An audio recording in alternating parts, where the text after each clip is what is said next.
Hello.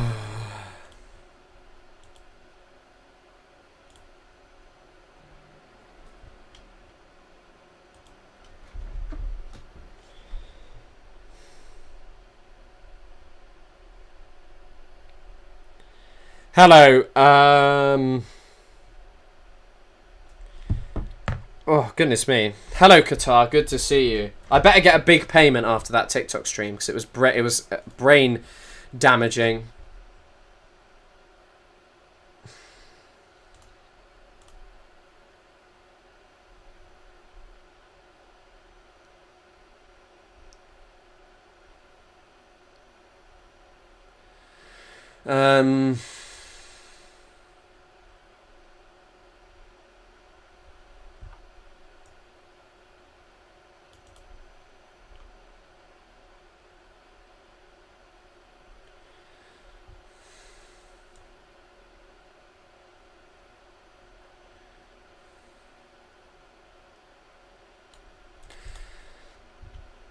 But the Germans, though, I was actually just looking at the Wikipedia because I was looking at this. The international law on population transfer underwent considerable evolution during the 20th century. Before World War II, several major population transfers were the result of bilateral treaties and had the support of international bodies such as the League of Nations. The tide started to turn when the Charter of the Nuremberg Trials of German Nazi leaders declared forced deportation of civilian populations to be both a war crime and a crime against humanity. I think in many ways you should say, like, there's a key difference between what happened to the Palestinians and what happened here, because when you look at the Charter on Indigeneity, it's self-identification as indigenous peoples at the level and accepted by the community at the as their member, historical continuity with pre-colonial and pre-settler societies, strong links to territories and surrounding natural resources, distinct social, economic or political systems, which is very true in terms of Palestine,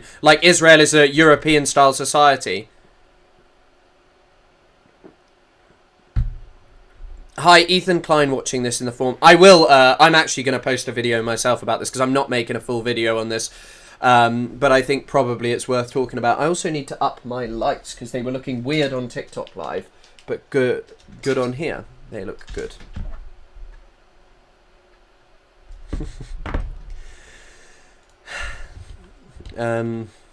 Happy to catch you live again from the start. Was still watching yesterday's replay. Didn't even get to the part. It's only a very short part at the end. Hey everyone, I got the majority of your TikTok debate, but the file size is too large to share in Discord. Ah, I see. The last part's not worth watching because it's just a guy talking about this guy going on about just ethnic Germans and just trying to go back to Palestine. But look, forced population transfer is a crime. It's not a good thing to be getting up to. I don't believe in the concept of nation states which should be like ethnically of only one ethnic group. I think that that's wrong. I think Superman does show some pretty obvious stuff when it comes to like talking about it in relation to Palestine. I think there are some pretty hard to deny bits, but ultimately it's still just a film, and I think it kind of fails. And I think the part that it is failing about is specifically like the way the US State Department are depicted. We love it. Indeed. Talking about ethnic cleansing. Well, I mean, this video is crazy. This argument is an American. ICRC's legal advisor posited that the contemporary expulsions conducted by the Allies themselves were the reason why expulsion issues were included neither in the UN Declaration of Human Rights in 1948 nor in the European Convention, and says it may be called a tragic anomaly that while deportations were outlawed by Nuremberg, they were used by the same powers as a peacetime measure. It was only in 1955 that the Settlement Convention regulated expulsions, yet only in result to expulsions of individuals of the states. Accepted as a means to settle ethnic conflict today. Forced population are considered violations of international law. I mean, I think it probably was a violation of international law. Alright.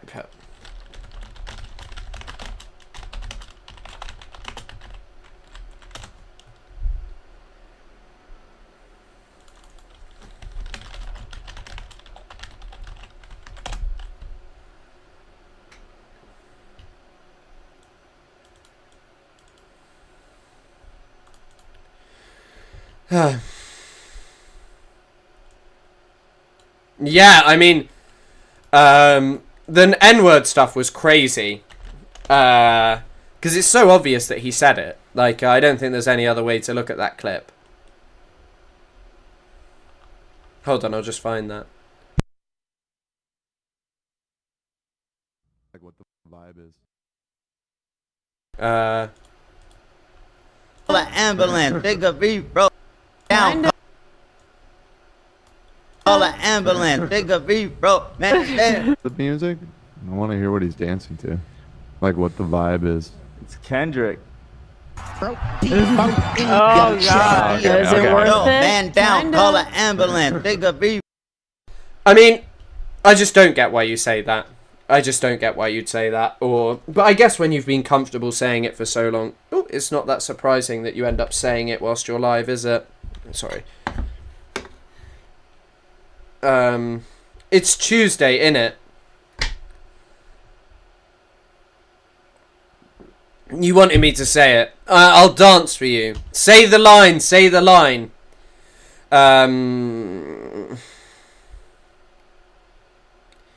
Hello, brethren. Ethan being a dick. How is that possible?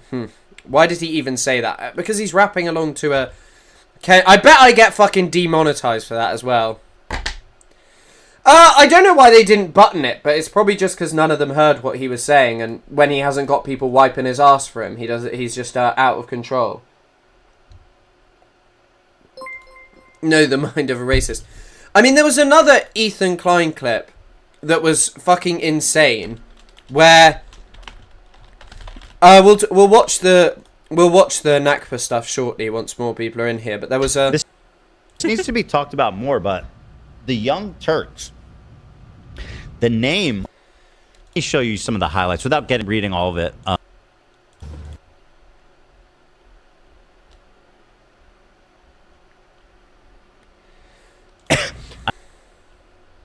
You have give me a fucking break. Why don't you deal with the problems in your own studio? Why don't you be dare to you want like the entire Middle East to overnight change? You can't even change the name of your fucking show to prove how against... I don't know why they're called the Young Turks. The Young Turks aren't like the greatest of people throughout history. Mustafa Kemal is like a particularly sore point for Kurdish people, for so many others, and I think that that's 100% fair enough, like, talking about this, but Ethan doesn't care. Genocide you are. Let's start with the name of your show. What is this? If you're so anti-genocide. What is this? Let's start there, lady. Okay, and then let's talk about Israel. Dope. Fuck you. Why can't we talk about both? Because, like, the funny thing is like,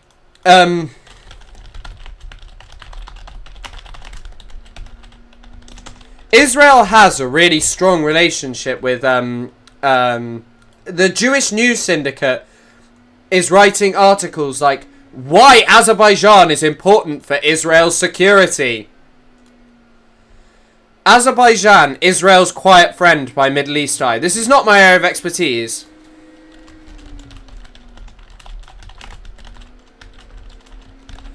But if you're talking about like the treatment of predominantly Armenian people, and you're just sort of like posting this, pretty interesting. Because Azerbaijan has the most insane thing that you could imagine. Azerbaijan is a country that is probably just as insane as Israel. I mean, they massively ethnically cleansed Nagorno-Karabakh. Why does he look like a magician? I don't know. But Azerbaijan has this park of, like, memorabilia from killed Armenian forces. And they're all like this. They're like weird exhibits of it's some of the weirdest shit that you can find. Like, look at this.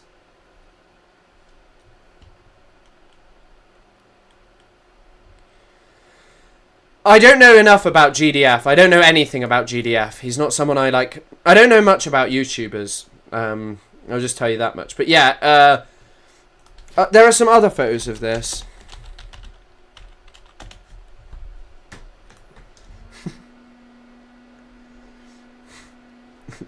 Azerbaijan's ethnic hatred theme park draws ire. Imperils reconciliation. The Armenians do look crazy in this. But yeah, this is Israel's closest ally. So if you're talking about Armenians, maybe you should, stop saying that, stop going on and, like, just defending Israel. Like, Ethan didn't even mention Anas al-Sharif. I mean, here's an even crazier one. Like, what the fuck is this?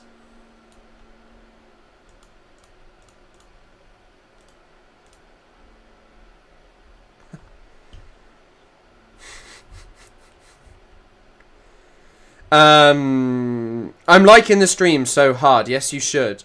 Some crazy Azeri who couldn't stand being near an Armenian in a NATO base, so he killed them and was called Azeri Patriot. Or so. I've never heard of that. No, I've never heard of that. I'm no expert on this. I just know that they're pretty fucked in terms of their relationship with Armenians.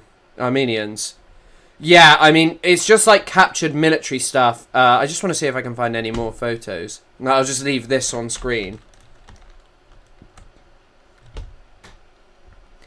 One of Israel's closest allies, by the way.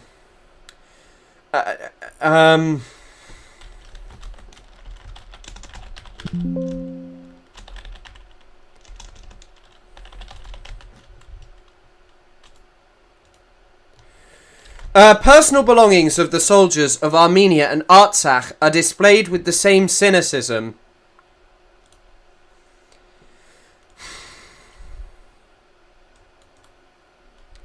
This is just like an entertainment thing in Azerbaijan, by the way. They do look like a Gary's Mod animation. It is fucking crazy. Oh, shit. I nearly knocked over my glass of water. I knew that was going to happen.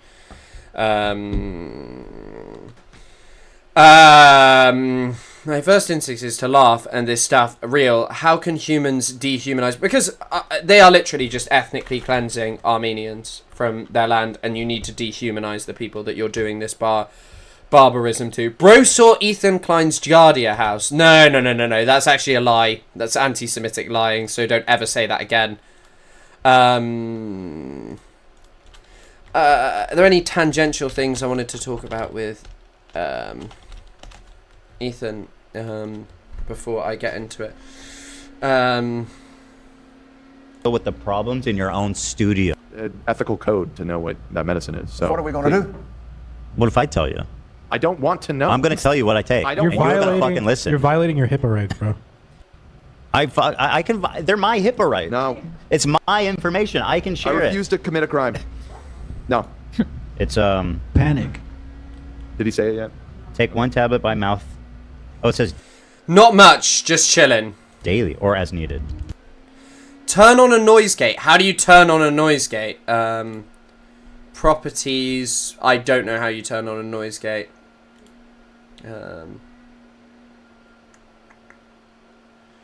How do you turn on a noise gate? What even is it? I know what a noise gate is, but how do I turn one on? Can I do that whilst I'm streaming? Have any Irish people in here been to or seen the Village of Douar? Same vibe. I've never heard of that. Quoting a Jewish man is the highest form of anti-Semitism. I'd quote that. What else do we have to talk about before we get into the meat of Ethan Klein's Bizarre World? Him just talking about what he's taken here. It's Provigil. Sleepy and horny. Provigil? That's so fucked up that you just said that. Does anyone know about Provigil? No. Why would I know about that? Dan, bro. It's also really funny that Ethan has all these sound bites that he thinks are like really damning of Hassan Piker. But like you could literally make side effects of Ethan saying the N-word over and over again. There are so many of Ethan Klein saying the N-word like different ones and all of these different things. But when it comes to and like even recently you have fucking Arabs, like all of these things that this man has said. You're not violating my HIPAA rights. I chose to tell you. You're putting me in a very uncomfortable situation right now. You know what? The National Guard's coming for you. I mean, Ethical. modafinil is not something you want to be taking regularly, but if it's prescribed, you know, I guess you take it. It's just I know that it's not like the best thing. Headaches, dizziness, difficulty falling asleep or staying asleep, drowsiness, nausea, diarrhea, constipation, gas, kidney disease. These are apparently the side effects according to WebMD, or whatever the fuck this website is. Amphetamine or dextroamphetamine, antifungal medications it could interact with. Could it interact with Giardia? Redness, blistering, peeling or loosening of the skin, increase in blood pressure, allergic reactions. Oh god, I don't want any of that shit. It's prescribed for fighter pilots. Is it? Well, Ethan Klein is a fighter pilot of the H3 show. He's constantly in fights with women and minorities on the internet. Kicked in after World War II. I'm surprising my wonderful wife plus best friend with this super chat. She's a huge fan. Happy anniversary. Can I get a Carlos Matos? I'm so excited.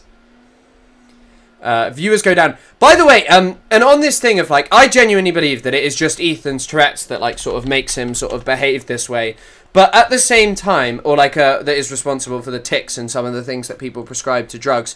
But I wonder, like, it's been defined by stress and like, it's no surprise he's stressed because he was cooked by pretty much everyone on the internet for ages and now has a community that is just like Arbiters of Destiny, that legal mindset guy who's been up to some crazy shit like explaining why George Floyd was actually killed because of fentanyl and wasn't actually a saint and all of these things.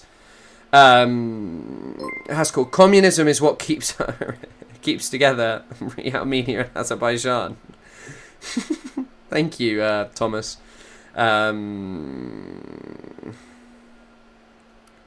Wait, has Hassan talked with Ethan? No. Hassan hasn't talked to him. Oh, sorry. But I wonder if the thing causing Ethan stress is just that his podcast is collapsing. Like genuinely, the podcast views are down. And the reason I think it matters so much for Ethan is because Ethan pays so many different people. And unless he's talking about Hassan and like calling in all of just the Hassan haters and all of this stuff, like people aren't watching as much anymore. And when you're paying so many people, when your podcast is so extravagant and all of these things, I think that must be a worry. Like, look, this has 243,000 viewers, and I assume Teddy Fresh has lost a lot of money. I talked about this the other day. Teddy Fresh is not like, you know, it's not broken into the mainstream that people are talking about. This one has 500k. I'm being blackmailed. Ethan Klein gets fucking annihilated in Mario Kart. This would probably not be something that he would do well on anyway. But yeah, I think that this is the thing. Like, oh, this is members only. I am certainly not becoming a member of the H3 podcast. But like, I think that Teddy Fresh would have lost business. All of these things because of his behaviour on the internet. Oh, his views are huge lawsuit updates. That's why that one has these things. Ethan's spoiling in real time, unlike US government cheese or a Big Mac. The burgers in the US will never spoil. My entire crew just left. The crew absolutely crush Ethan Klein at Mario Kart. Yeah, I mean, views are down, live views are down, and you're paying for all of this stuff. And also, having Dan Saltman sponsoring your thing from, like, previously having, you know, Post Malone and stuff on is, like, it's kind of crazy, you know, that this is just, like, the sponsor. Start your new morning ritual and get up to 43% off. What even is that? Right, I guess we just move into it. Move over.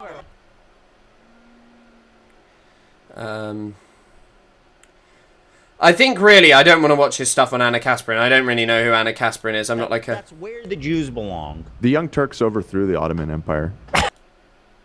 To prove how against genocide you are. Let's start with the name. When his relatives are Turkish bourgeoisie, aristocracy. Aristocrats. Thank you, Dan. So nobody wants to help me. I'm out here drowning, fighting for my life. I know. I like. But I was gonna say, Cenk actively talks today about genocide and about all this stuff. While sitting next to an Armenian. So, With a It's also really funny because like Ethan's like, why won't you talk about this historical genocide, which is atrocious, but is done. Like the genocide of the Armenians in the context of the Young Turks, the Ottoman Empire doing it is done. Like that's not something that's actually happening. Like Ethan has one of the biggest podcasts. He didn't even mention yesterday that Anas al-Sharif was killed. Like, he just didn't mention. Like, that is some of the most significant news in Palestine in one of the longest times, and just, you know, no mention of that. It's kind of like Adam Tooze talks about this well.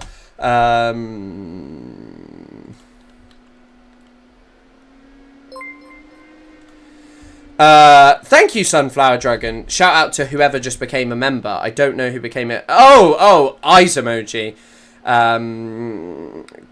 Please read Tara's message. In OBS, click the gear icon and choose filters. Bro, so what? Click properties. In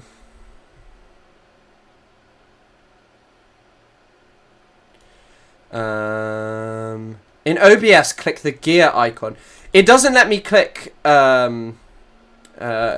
but when I click it, that's not an option that comes up. Advanced audio properties. It's not something that comes. It's not something that comes up. I'm clicking the. Oh, I see. But it says audio input capture. Are you hearing me double now? All of a sudden, is something going wrong? you're gonna say that Chris only looks at girls' messages. Yes. I only respond to women. it has nothing. They have no. Oh yeah, sorry. Adam Tooze talked about this. People are just like, oh, why won't you talk about this other genocide to take away from the fact that you're not speaking about the one actively happening? I can click the audio panel in the gear icon. I can click it, but it just comes up with like audio input capture volume -4%. Then it has like the option of monitor off, monitor only, mute output, volume status, active sources only. Those are just my options.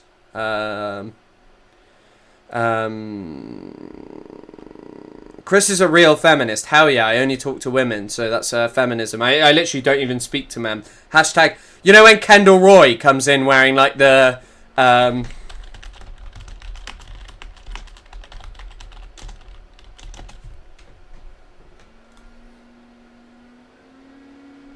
when Kendall Roy tweets that misogyny thing. We must overthrow the culture of corruption that silences women. That's what I'm like. I'm moving like Kendall Roy. Yeah, I can't find this. I can't find this setting that you're talking about. This setting of like, I'm clicking the gears icon, and it just comes up with volume. It chooses like a thing to capture, sync, offset, tracks, mic/aux, name, volume, mono, balance. Those are not the options that I get when I'm clicking in the audio input capture. Like, that's not an option that I get.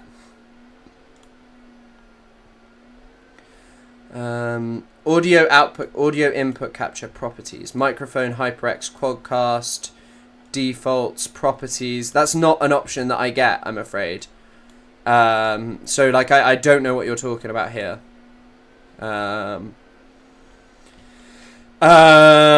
responsibility to change the name. Here's my question for you, Anna.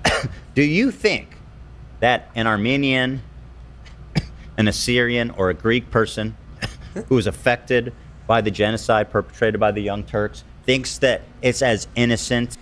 You also, the thing is that, like, he also says this, but dispossession of Armenian Christians in Jerusalem. Armenian Christians who are in Jerusalem, there's literally an article here that'll talk about it. It's a much more general thing, but Armenian Christians who now live in Israel are being dispossessed. I don't know if this is actually one that's about historical. Your main asset, says lawyers, lawsuit with over 800 that annul and Elise, working hand in hand with our movement, having mounted a class action lawsuit, illegal land lease. This was a huge achievement and showed some unity in the Armenian community. I don't know if this is the one talking about it. Hold on, I'll see if I can find this.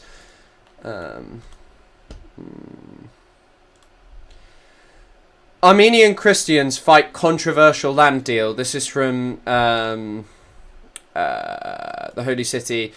Like, the treatment of Armenians inside Jerusalem. This is coming from the Israeli government, by the way. Like, Armenians are being dispossessed there by Jewish settlers. And, like, there were, like, graves and such smashed inside this land by Israel. And he's like, he wants to bring these people to audio filters. I have audio filters option. Noise gate. Closed threshold. What's, like, a default? Can you hear me now? Can you hear me well now? Yes. There we go. It's fixed. It's fixed. As harmless as you claim it to be? Do you think so? I'm so confused what their conversation is about. Someone says Israel is doing a genocide. Yeah, I mean, you don't acknowledge the Armenian genocide. Wasn't it the Ottoman Empire and not the Young Turks who overthrew their oppressors, albeit the Greeks in Istanbul?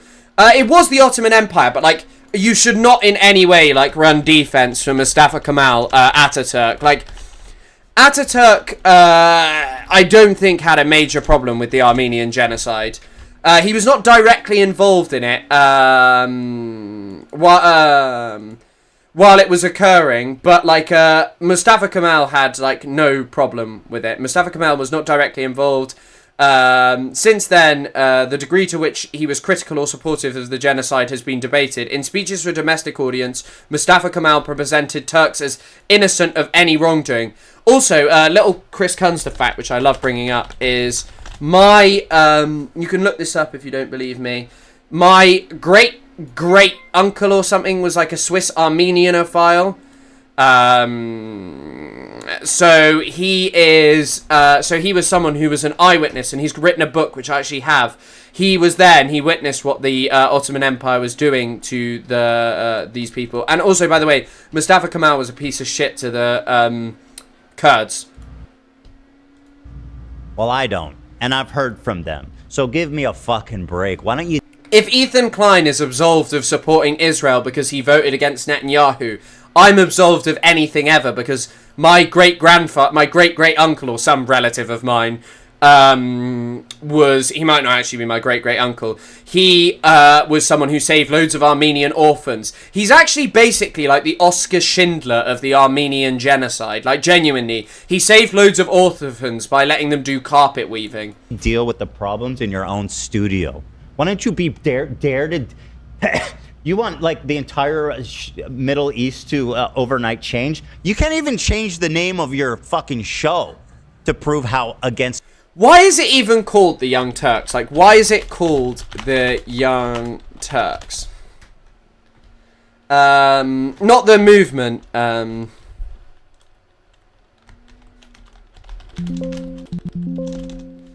Currently co-hosted by. There's no actual explanation.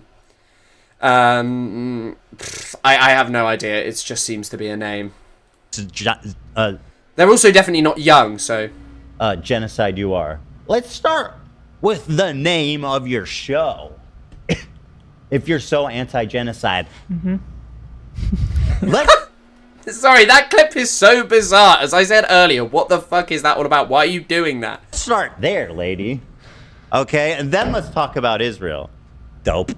Then let's talk about Israel. I think somehow that a name of the Young Turks is of far less importance than Israel's genocide of the Palestinian people, which is actively ongoing. Fuck you.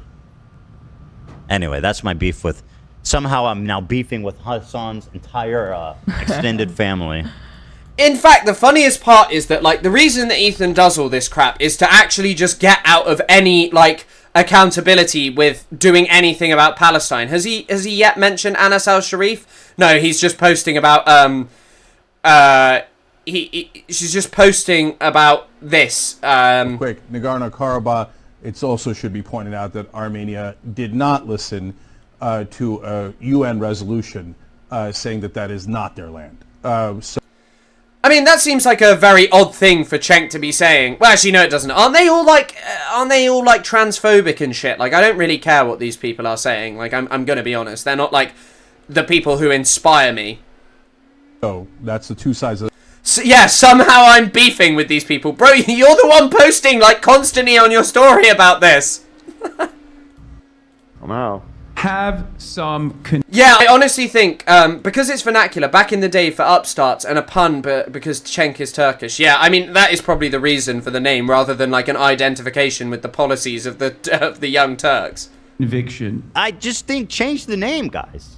Right? Call it the Turks. I feel like just calling something the Turks is a weirder name. Call it our longing for the return of the Ottoman Empire and the Why don't you just change your... It's quite funny that he's like, oh, call it for the longing of the return of the Ottoman Empire. Like, the funniest part about that, really, is that, like, hey, you know, you are someone... the Young Turks got rid of the Ottoman Empire. But, Ethan, why not rename your show to the Hasbara Giardia show? I don't know, you could. Those are just things that you're, like, interested in. return of Jews to dhimmi status. And also, by the way, like, Jewish dimitude, are you, like, in many ways, I read this book called Jews, Whites and Us, which I've mentioned before, and in it, she's like, look, basically in America, is really all you ever wanted for, like, all of those great Jewish social movements, all those movements towards building a better future for people, is all you ever wanted to just be allied with a genocidal settler colony and, like, the most right-wing pieces of shit in America, you know? You know? Like, that's what it is. But, like, on the topic of dimitude is much better than what the Europeans were doing to Jewish people. And if you say otherwise, you are a liar. You are someone who is saying that, like, the mass extermination of Jewish people is okay. Because the Ottoman Empire, for all of the terrible things that it did and was, and its terrible treatment, fluctuated. And one of its premises was this, like, limited tolerance where they were sometimes tolerant. Like, if you were, like, doing what they wanted, they'd be tolerant. Like, the Kurds are a great example of this, and the ones I know the most about, but yeah. I know that's... Good Hasbara is his new podcast name. Yeah, Good Hasbara. TYT's name is, one of the least BS TYT has done. Wait, for some reason you can't see the notifications now. Is that because of the noise gate? Ah, fuck. Wait, super chats and members, filters, why can you not see the super chats and members? Oh, I want to move the chat as well, because it can be down here, it doesn't need to be up there. Hold on, let me just check, what's it called, Streamlabs? Is that what I use? I don't even know. Reject all. Oh no, you can hear it. You can hear it. It's just really names. They changed the name to Poly Market Studios. What do you mean by that? What she wants ultimately. She wants Jews to return to dhimmis, which is a lower classman in caliphates and the Ottoman Empire. That's where the Jews belong. The Young Turks overthrew the Ottoman Empire. Okay, they were fine. like against the Ottomans. But they okay, very good. But did they? Well, let's see what the Young Turks thought about Jews. Let's just see. That's actually a good question. The Ottoman Empire was like, the Ottoman Empire fluctuated. Like, they as I say, they had religious tolerance, and like the treatment of Jews in the Ottoman Empire was like unequivocally better than Europe. Like, they go like, oh, what about dimitude? Motherfucker, what were the Europeans doing to Jews over that same period? What did the Young Turks political party think about Jews? Here we go.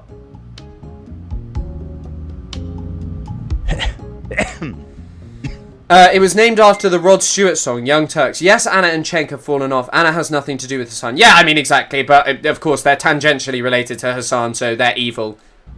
Yeah, they promoted Ottomanism. They had the same kind of ethos. Do you know also, really funnily, David Ben-Gurion appealed, like David Ben-Gurion used to go around wearing a fez and learning Turkish and trying to like articulate the Jewish struggle to the Ottoman Empire because he viewed them as like tolerant enough to maybe do that, like tolerant enough to allow like a settler colony to be established. Like that's kind of what they were trying to do there. You know? So that's what that is. Can you imagine if my stream was just me sitting here looking at ChatGPT and talking about a new person I'd been beefing with online all day? But anyway, you know, there's something that I don't think people understand about like the Israeli. Peter Thiel's Poly Market bought the Young Turks. Oh, did it? I mean, fuck Peter Thiel. Very weird guy, but there's a reason he's not on camera much, because he's so horrible when he appears on camera, like so bizarre and sweaty and unusual. And the Jewish identity in modern day. There's like a piece of the puzzle that I think people miss. And Mr. This guy doesn't like. I know someone who like used to watch Ethan Klein a lot, and their partner was Jewish at the time, and they told me that their partner used to just be like, "What the fuck is happening? Like, what the fuck is happening with this guy? Like, is this literally just like, why is this guy just constantly doing this? Like, what? Like, what was I even just saying? Sorry, there's my brain rot kicking in. I've been watching too many Minecraft reels with the black-eyed peas on. I don't know if anyone else gets those. That is literally just all my YouTube Shorts feed is, like, whatever I'm watching. It's not a value judgment. It's just an explanation.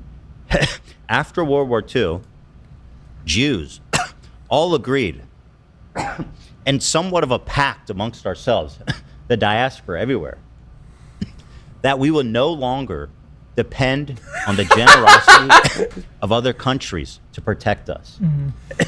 I mean, the state of Israel literally just only managed to, I don't even know if you'd use the term defeat, because Israel literally wanted regime change in Iran. Like, their politicians were literally stating that they wanted change, regime change in Iran. They were calling the, this was something that was exposed. I don't know if any of you remember this. There was an article about how, I'll see if I can find it just for the sake of, like, here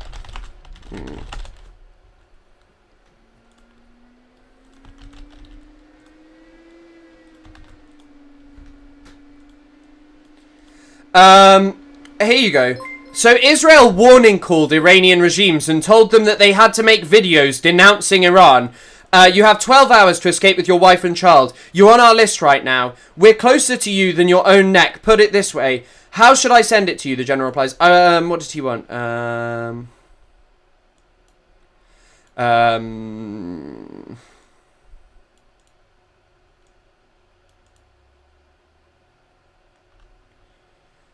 Where's a mention of... This was definitely mentioned.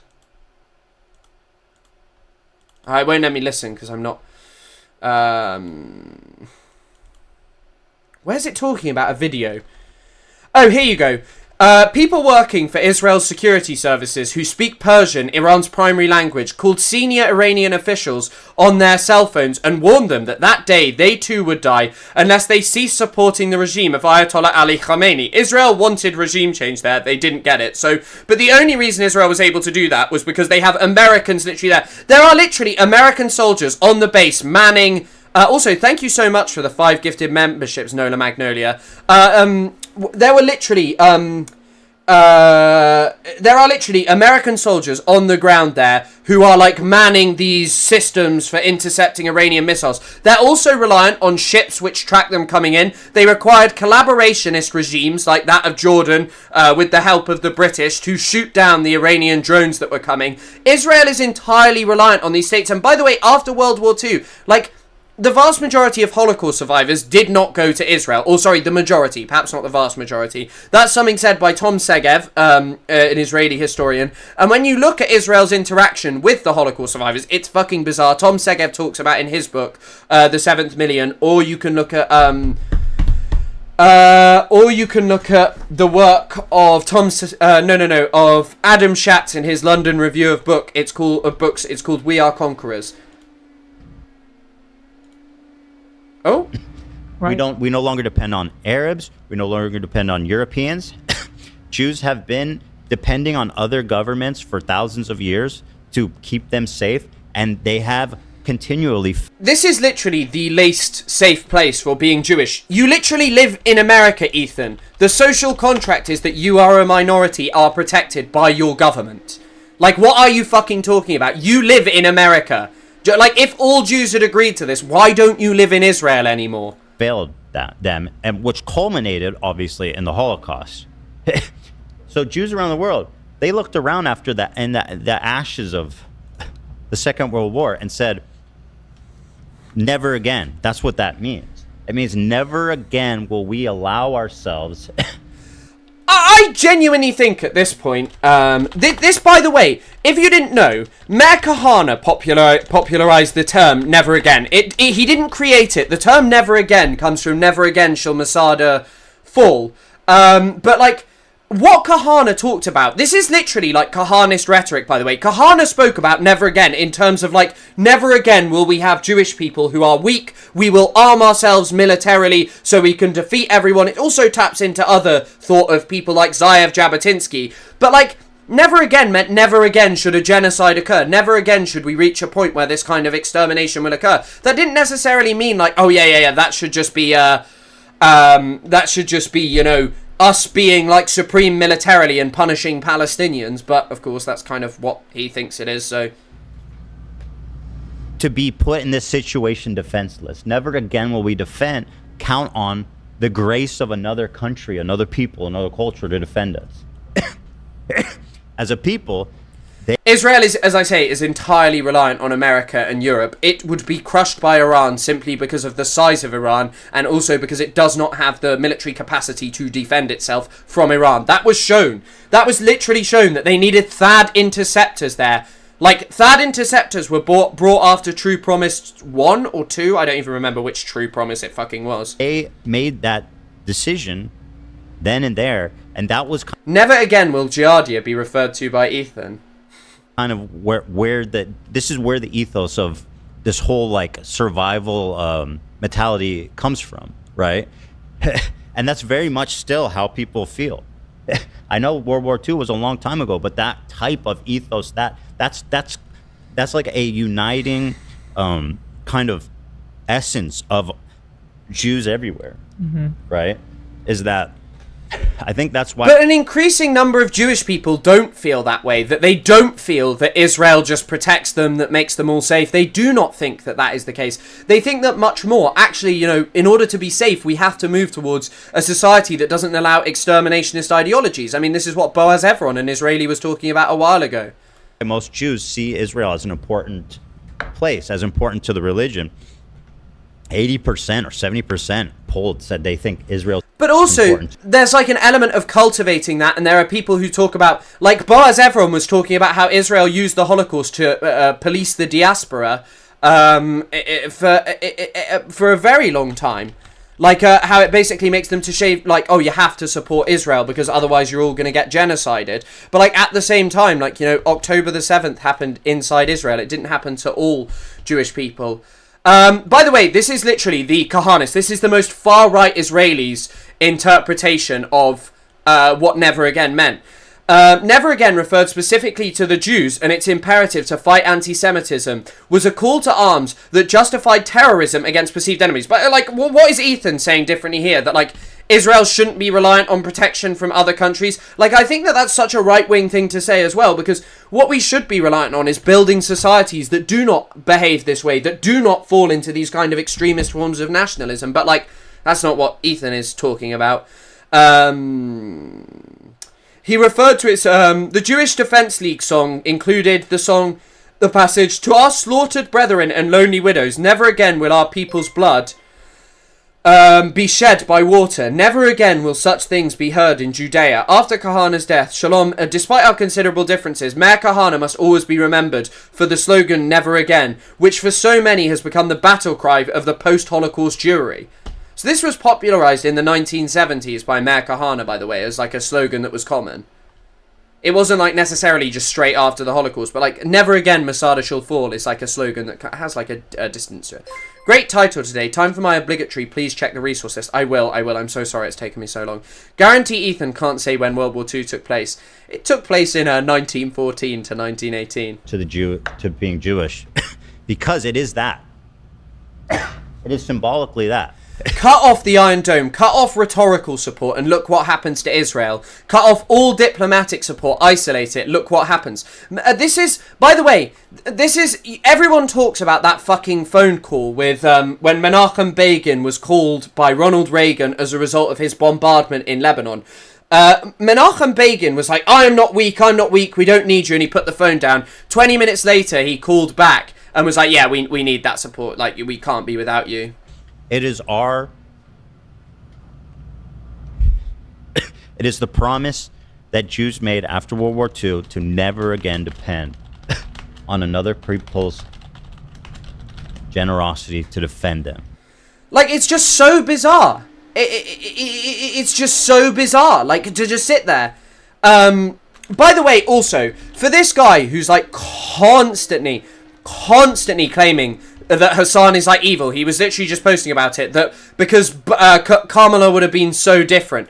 This is Antony Blinken, who was obviously Secretary of State under Obama. I mean, you could pick any of them. Oh, by the way, all these people is not just Antony Blinken. John Kerry under Obama was a fucking barbarous piece of shit. Under John Kerry, they referred to Abdel Fattah el-Sisi engaging in a brutal coup as restoring democracy. They actually refused to call it a coup. But here's Antony Blinken saying, recognizing a Palestinian state is a rebuke to Hamas.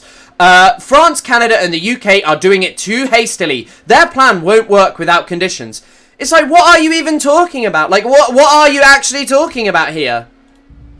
You had the power to recognize a Palestinian state with conditions, and you didn't do it. You know, and so now there's lots to debate around all of the establishment of Israel, how it... By the way, there is nothing to debate. This is like saying that there's stuff to debate about the Holocaust. Israel is a brutal settler colony that is aimed at displacing the indigenous people. That's what Israel is, and that's what it always was. There is no debate about that. Anyone who looks at it materially and looks at the experience of the Palestinians would come to that conclusion. There are no two ways about that. Talking about debate about this topic is like talking about debate around the Holocaust, by the way. Like, it's crazy. It's the debate was dispelled, like, back in the 1960s. The Israeli New Historian said the Palestinians are...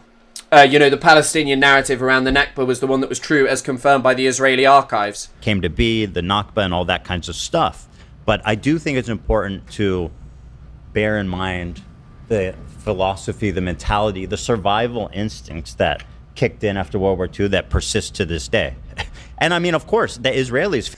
And I also think, just like talking about Meir Kahane in this context, Meir Kahane ran a little Holocaust museum. You also have to talk about in the context of Israel and the Holocaust, rather than this fantastical thing. On the eve of the bombing of Beirut, Menachem Begin, the Israeli Prime Minister, the Israeli invasion of Beirut in the 1980s, he said that he didn't want another Treblinka.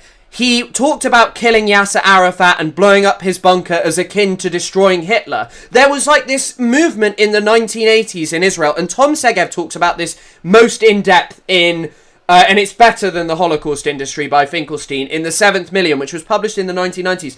Even that really, her name's like Fania something Oz. Dear Mr. Prime Minister, Hitler is already dead. Like, if you're just bringing this up, I just want to see if I can find this by Amos Oz.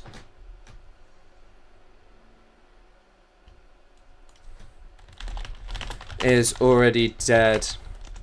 Amos Oz.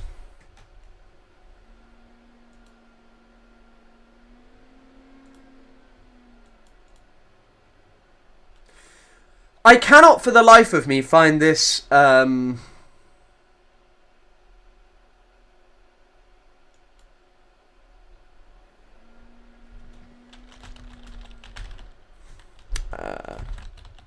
I don't know why this is so hard to find. It's in Tom Segev's good book. I guess it's something written in Hebrew in the 1980s, so like not that surprising. But yeah, the use of the Holocaust. Inceptor, Mordechai Shanabi, blah blah blah blah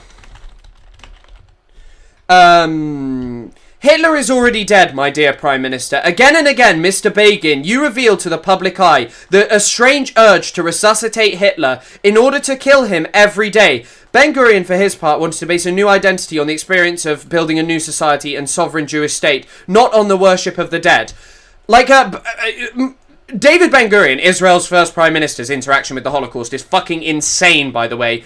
Adam Schatz talks about it in We Are Conquerors, which is another Segev book. Like, Segev has the best stuff.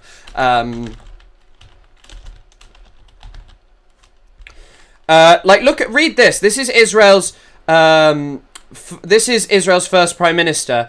That Jewish existence in much of Europe had been annihilated didn't seem to move him, speaking of David Ben-Gurion. He saw Zionism and his state as the principal victim of the Nazi crimes against humanity. When he visited the displacement camps after the war, Ben-Gurion carried himself like a commander surveying his troops. Some of the survivors gave him a hero's welcome, but others were frustrated that he did not know how to offer paternal sympathy for their personal suffering. He could only see the Holocaust as a national catastrophe. He chided a resistance hero for giving a speech in Yiddish as a jarring foreign language. Like, just talking about, like, Israel's interaction with the Holocaust. So, like, oh, this, so like, just like, I love this stuff, like, we all decided on these things. It's not really in context of what it actually was and looking at it. Feel that every day. For the longest time, I didn't know what his first name was because I thought Meir Kahane was Meir Kahane. Yeah, his name was, his name wasn't actually, his real name is Martin David Kahane. His real name's not Meir. He just appropriated that name. They're surrounded by countries that have been continually like the stream, guys, and trying to war with them, destroy them. I mean, you know what happened one day before the Nakba? This is where we get into the most insane part, but like I just when you talk like this is something Ethan regularly does. He acts as if Israel is constantly under threat, but why is it under threat? Why is it that countries like Iran view it so negatively and have incorporated it into the ideology of their state? That is because Zionism is a product of Western imperialism. It is undeniably. Zionism is a product of European settler colonialism. That is why it is spoken about in this way.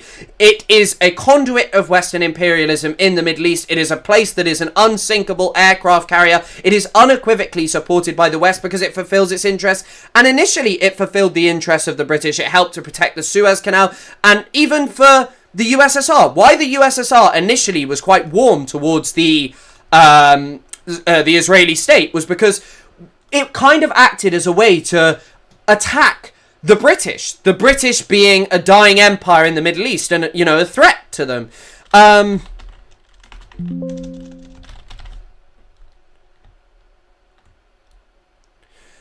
This is just also Zayev Jabotinsky, and it's like talking to that guy earlier who tried to deny that it was colonization.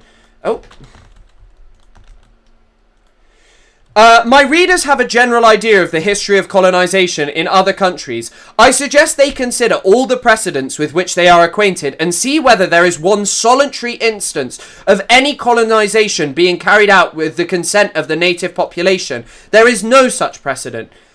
When you talk about the wider Middle East, like, the thing is that, like, Palestinians are part of a wider Middle East who have also been subjected to Western imperialism. Like, the reason Hezbollah is fighting against Israel in America is because Israel has fucked up their country. People love to go, oh, the Palestinians, they ruined Lebanon, they started a civil war. That is not what the initial Lebanese civil war was a product of, and that is reductive and ridiculous. But, at the same time, Israel has caused so many issues in Lebanon through constant invasions, constant bombardment, destruction. They were literally trying to set up a Maronite state there very early. It's talked about in another Tom Segev book, The First Israelis, almost on the first few pages, of their desire to go into Lebanon and fuck it up. Now, that's something that they wanted to do. The native population, civilized or uncivilized, have always stubbornly resisted the colonists, irrespective of whether they were civilized or savage. Like, this is just the thing is that, like, And people act as if Jabotinsky was just one guy saying things. He is literally the ideological inspiration of the revisionist Zionist movement. His closest disciple is Menachem Begin, and Menachem Begin founded the Likud party. He was the first Likud prime minister. I don't know if people don't really talk about this. One day before the Nakba, people don't know. What happened one day before the Nakba? I love how Hila just goes, people don't really talk about the Nakba. People don't really talk about the Nakba. Ethan, you know what? You have ignored me over and over again. I will come up and I will discuss all of this bullshit that you constantly spew. And the fact that you are just terrified of confronting the fact that you are a Zionist propagandist par excellence. That you use your platform of hundreds of thousands of viewers to spew Zionist propaganda, that you have cultivated a community of people like Lonerbox. Lonerbox, you cry about Hassan's interaction with someone who was not a soldier. Lonerbox invited onto his stream someone who was involved in the Netzarim corridor. This is just a kill line in Gaza. The guy said, nah, that's not happening, kind of was like, oh, there's some bad stuff going on, blah, blah, blah, blah, blah. That is your community now. And you sit here and you go, oh, you know, the Nakba happened. And even how most people have addressed this, I think it's good. I think I've seen some people talking about, well, actually 400,000 Palestinians have left. There's someone called Fickle Gas. I don't know if you're in here.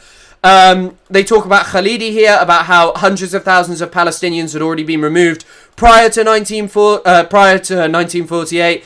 Approximately 400,000 were chased out or expelled during the first stage of the war. In other words, before the Arab armies invaded. Between the last month of 1947 and 4.5 months of 1948, the Palestinian Arab community would cease to exist as a social and political entity. And also, just speaking about so nonchalantly, Israel going from being the Zionist project, which owned 20% of which owned 7% of historic Palestine and made up 20% of the population, to owning 77% of historic Palestine and making up 80% of the population. And speaking of that as if yeah, that's just the fault of the Arab armies. There is no way that the Nakba could be anything but a meticulously planned project to expel the indigenous Palestinian people. And this book is great, Traces of History, because it deals with it differently. In the sense of how they deal with the Nakba, or how Wolf deals with it, is to see it as a structure, not an event. But there is a Tom Segev quote in here, which I love, because it's so indicative of what the Nakba was. Because people like this just have no conception. So Tom Segev wrote, free people, Arabs, had gone into exile and become destitute refugees. Destitute refugees, Jews, took the exiles' place. As the first step in their lives as free people, one group lost all they had, while the other found everything they needed. Tables, chairs, closets, pots, pans, plates, sometimes clothes, family albums, books, radios. And this is a further quote by Patrick Wolf. By 1961, after more than a decade of massive immigration, the proportion of Israeli Jews living in Palestinian people's homes was still as high as 1/3. The entire premise of Israel is this. The entire premise is a violent, genocidal action to destroy the pre-existing Palestinian society, to build a new Jewish state there that had nothing to do with the history, the culture of Palestine, but instead was just about yeah, there's a new state here and we deserve it. And Ethan Klein doesn't seem to know about any of this. Well, I mean, he does, but he doesn't care. I just want to pull up Avi Schleim's work as well. Avi Schleim's The Debate About 1948 was written a long time ago, but it's a very good work. The evidence of new historians is a key difference. They're backed by hard evidence rather than the people who came before them. So this is kind of what Avi Schleim talks about. Before this, it was largely just narrative of Israel, Israelis who were like, yeah, we didn't fucking expel them, that never happened. It just wasn't something that doesn't happen. You can find him. There's also, did you know, this is also a Colonel Husni Zaim, who captured power in Syria in March 1949, was overthrown 4 months later, offered full peace with Israel, with an exchange of ambassadors, normal economic relations, and the resettlement of 300,000 Palestinian refugees. In return for an adjustment of the boundary between the two countries through the middle of Lake Tiberias. King Farouk of Egypt demanded the secession of Gaza and a substantial strip of desert bordering the Sinai as a price for de facto recognition of Israel. Even this idea that, like, all the Arabs were so evil, they were led by colonizers who had no problem with, like, having relationships with Israel. It's just the truth. And, like, to then go, well, it's debatable, to then do what he's doing here is insane to say. We're changing the name of Dunning-Kruger effect to the Ethan Klein. What the fuck is the Dunning-Kruger effect?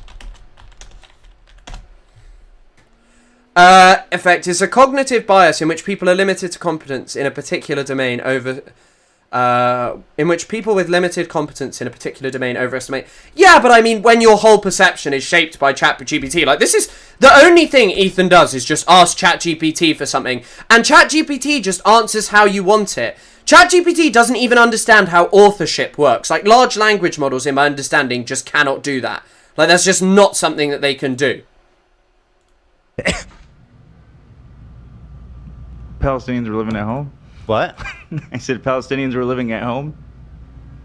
Well, sure. Yep. He looks sad. Well, sure. And you know what else happened?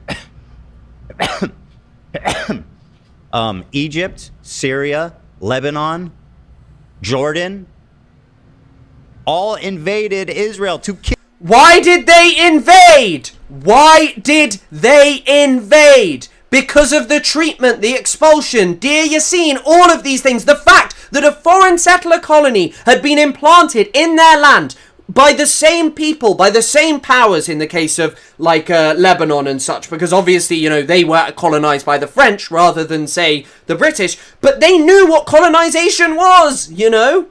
Kill everybody there. They unilaterally, there was 5 Arab countries that unilaterally unified to invade Israel and kill everybody. And by the way, like, on the topic of this, the British literally had trained Zionist death squads during the Palestinian revolt of 1936 to 1939. They trained Zionist death squads. Like, the British enabled this to happen. Are you really, really, really surprised that these surrounding countries were like, hey, we don't think that this is right, what's being done to the Palestinians? Every fucking person there, And also, by the way, Jordan was collaborating with them. Jordan did not push further than East Jerusalem because of an agreement with Israel that was brokered by Golda Meir, I think.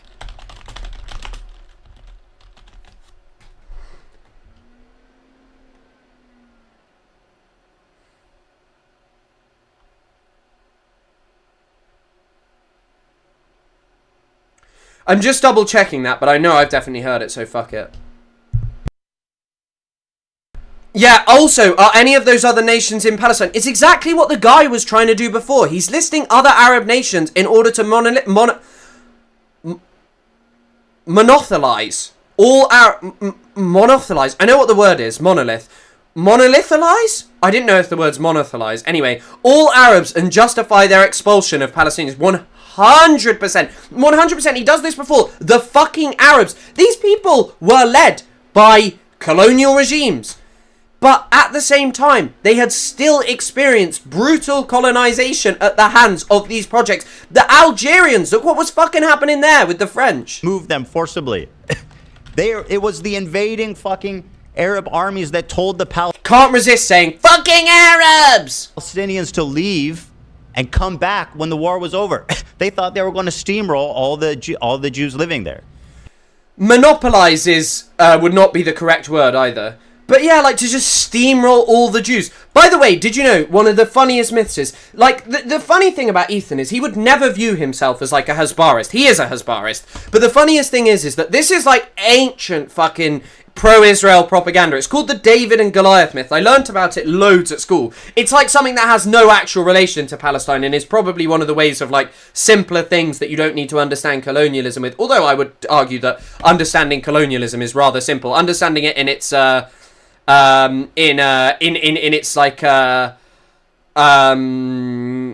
understanding it in its most basic form in, like, classical is not that hard. But, like, this David and Goliath myth, did you know that Israel always fielded larger armies than the Palestinians? The IOF was bigger, it was better trained by the British. A guy called Ord Wingate in particular was a key figure in doing this, and then he died in India, which I don't know how, but El Bozo. They didn't. They lost the war, and a lot of the Palestinians who were told to leave and come back never got to come back home. Now that never got to come back home. They tried to come back home. But why couldn't they come back home? Oh, because Israel would shoot them if they did, because they destroyed their homes, because they found like Jewish settlers living in them, because Israel had no space for them in their society. It's so like bizarre. Like this guy's like, October the 7th, Hassan doesn't say October the 7th was bad enough. And then it's like you listen to this guy talking about the Nakba, which is unfathomably bigger than October the 7th. And by the way, when we discuss the Nakba is a structure, not an event. And this is what Wolf talks about. The Nakba was subtended by ethnic cleansing, by marginalization, by displacement of the Palestinian people. I always bring this up because a lot of people are like, can you explain why when Palestinians were dispossessed? The truth is that, like, look, as Zionism came to Palestine, as you all know, they were colonizers. That's what they said. They came to Palestine as colonizers. They viewed it as a dead land where they had anything to do. Like, they could do anything. But here's the story of the founding of Rosh Pinah by Yitzhak Epstein, no relative of Jeffrey. Indeed, we shall not let them venture out empty-handed, but pay them handsomely for their ruins and gardens. From the point of view of common justice and formal integrity, we are absolutely righteous and go beyond the letter of the law. However, if we do not wish to deliberately deceive ourselves, we can certainly admit that we have thrown poor people out of their derelict homes and taken away their livelihood. Whence will the castaway turn, with only a few coins to his name? To this day, the lament still rings in my ears, the weeping of the Arab women on the day their families left the village of Ja'uni, which is Rosh Pinah, to go settle. Sorry, oh fuck me, why is this fucking frozen? What is that about? To this day, the lament still rings in my ears, the weeping of the Arab women on the day their families left the village of Ja'uni, which is Rosh Pinah, to go and settle in the Hauran, which lies beyond the Jordan River to the east. The men rode the donkeys and the women followed them, walking and weeping. The entire valley reverberated with their moans. From time to time, they would stop and kiss the rocks. They knew what they were doing. Thousands upon thousands of people have been dispossessed. Here's another one, talking in 1919. Calvariski, Haim Margaliot Calvariski. So he was a key figure in the Jewish Colonization Association, which bought 25,000 acres of Palestine. Over the 25 years of my colonizing work, I have dispossessed many Arabs, removed them from their land, and you realize that this work, removing them from their land, people who were born on it as were perhaps their forefathers, is not at all something to be trifled with, particularly as the dispossessor does not consider the dispossessed a herd of sheep, but rather human beings with a heart and soul. I had to carry out the dispossessions because the Yeshuv, Jewish community, required them of me, but I always tried to perform this surgery easily and conveniently so that it wouldn't be so painful for the dispossessed. I would also try to make sure that they do not leave their land empty-handed, and that their effendis, who were always the mediators between the seller and buyer, that's like the elite class of Palestine, do not rob the blind. Hello everyone in chat. How do we know that he isn't a relative of Jeffrey Eppy? Well, Jeffrey Eppy was wearing the goddamn IOF t-shirt, but like Yitzhak Epstein probably was not a relative of Jeffrey Epstein. I'll wager on it, but I don't know how much I'd wager, because Epstein's a very common Jewish name, isn't it? Like a Jewish surname. Jeffy Eppy. But yeah, just when you read this, what you need to understand is these people went with the goal of colonizing Palestine. Colonizing is a brutal and barbaric process. Sell all of these beautiful visions about the Holocaust. Being a refugee is not incongruent with being a brutal settler. You cannot use the Holocaust to wave away what you were doing. The Holocaust is an atrocious thing done by Europeans, but it is not in any way a justification to go to Palestinian land as a settler colony, to go and settle it, to dispossess the indigenous people, to sit here and go, oh, it's this complex history, when the Nakba did not end in 1948. It didn't begin, it did not end. To this day, the Nakba is ongoing. Israel is still, to this day, ethnically cleansing Palestinians so as to displace them and colonize their land. They literally maintain a policy called Judaization of spaces like the Galilee to take land from the Palestinian people. Also, is the chat frozen for anyone else? How am I supposed to feel about AB? He's a Lebanese man who lets this all go unchallenged. Says white people shouldn't speak on Palestine, only Arabs, but doesn't even know what Nakba Day is. Yeah, I mean, for many Palestinians, I don't know when the Nakba Day was actually formalized, and it's not the only day in Palestinian history. But it's the date of the declaration of the State of Independence of Israel, because I guess in many ways it's like it follows independence because that's the day that it was like crystallized.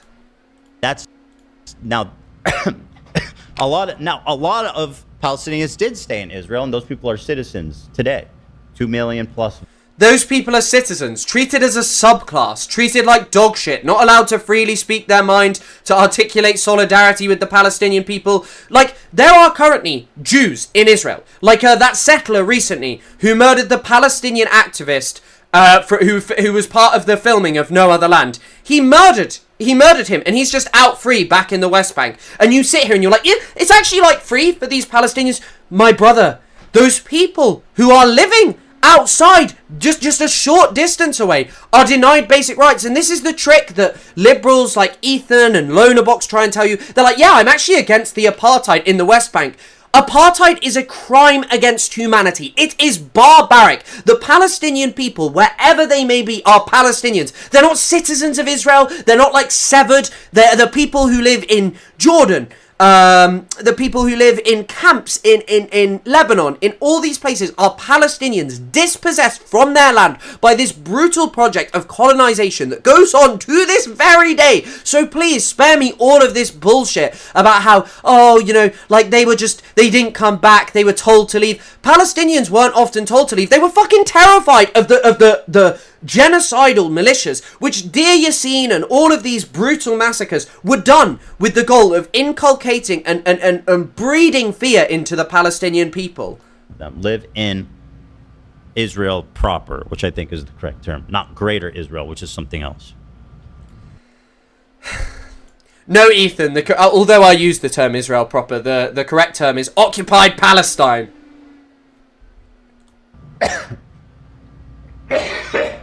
But also, by the way, speaking so benignly about Palestinians fleeing their homes is crazy work. Genuinely crazy work. Because the reason that Palestinians... Hold on, I'm going to make myself bigger. The reason that Palestinians fled their homes was because there were Zionist death squads roaming the country. There were heinous massacres because... And in many cases, because they thought that they would go back. But Israel planted bombs in the rubble of their homes. Israel denied them the right to go back. It killed people who were returning, thousands of them. There's a brilliant Nora Aircat writes about this.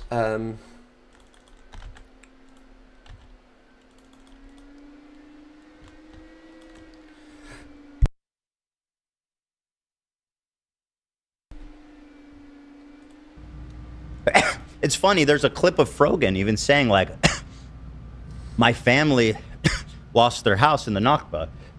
They were told to leave. That's funny, is it? That's a little funny topic, is it?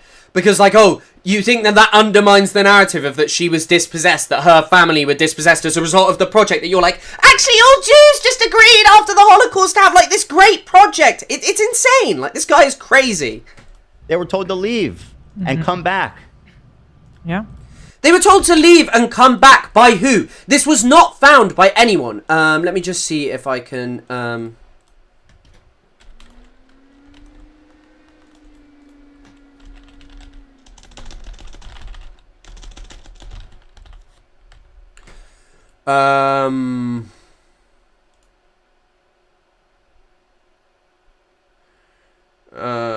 a much agreement between...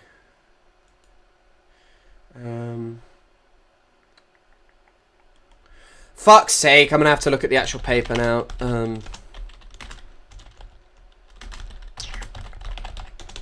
heavy slime. Right. Does Ethan Klein smoke cigarettes or vape? That might be the cause of all his coughing. No, he doesn't smoke cigarettes or vape, I don't think. And even then, I smoked cigarettes for years and I wasn't coughing like that. But maybe one day it'll come back to haunt me. So, like, there's important fucking context there. What's the context there? That they were told to leave? Ethan, who are you implying told them to leave? This is literally genocide revisionism. If someone did this about the Holocaust and was like, actually, you know, like, sometimes the Jews were doing really bad stuff and that means, like, we should, you know, the Nazis had, like, a point, you'd be very, very, very upset. And also, by the way, viewing the Arabs as a monolith is talked about in this paper as well, the debate about 1948, because of the agreement between King Abdullah and, the Israelis. I just want to see if I can find this.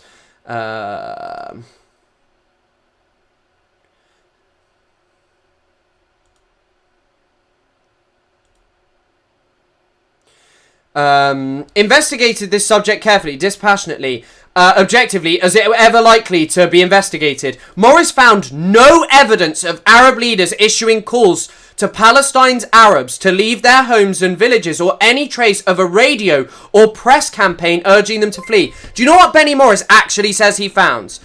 What Benny Morris claims that he found is that actually, like, in certain areas, the Arabs were told to leave because so they could basically fight against, like, the Zionists more effectively, so there weren't women and children in the way. Told to leave at gunpoint, asked as a favour to Babella. I don't know what you mean again by that, sorry. I would like to, but like, I know what you're implying. Like, yeah, you weren't asked to leave when there are genocidal militias roaming your countries. I would love to see you battle Ethan Klein in the marketplace of ideas, but I think that your time is worth more than the dying pod. I mean, perhaps, but also people are interested in seeing these debates. It's just a matter of fact, unfortunately, and a way to. And especially, there's like a growing worrying thing for me is soon none of you may be able to, well, if you're over 18, you'll be fine. But increasingly, like, I am going to struggle to make content because of the UK Online Safety Act, and I don't think it'll end with under 18s. That explains at least, not to just... Bubby, yeah, that's the only way I'd know it. By not to moralize. Because the Jews did steal land, they did forcibly remove, banish, etc. Ethnically cleanse Israel after that. Absolutely. These are like crimes against humanity, and you're just like, yeah, they did that. There was 800,000 people that were ethnically cleansed in the wake of the war that happened there, right? But people, and again, in the wake of the war, motherfucker, it was a genocidal crime premised on the idea, the very basic concept of Israel, something that you yourself have admitted, that Israel is premised on the idea of there needs to be a certain amount of Jewish people in the land, and there cannot be too many Palestinians because they would vote it out of existence, which is still what Israel is inspired by. And so Israel practiced that. They eliminated and removed Palestinians. But, you know, for you, that's just a war. Israel tried to destroy and wipe away Palestinian culture in a major act of genocide that was part of their long history to do this.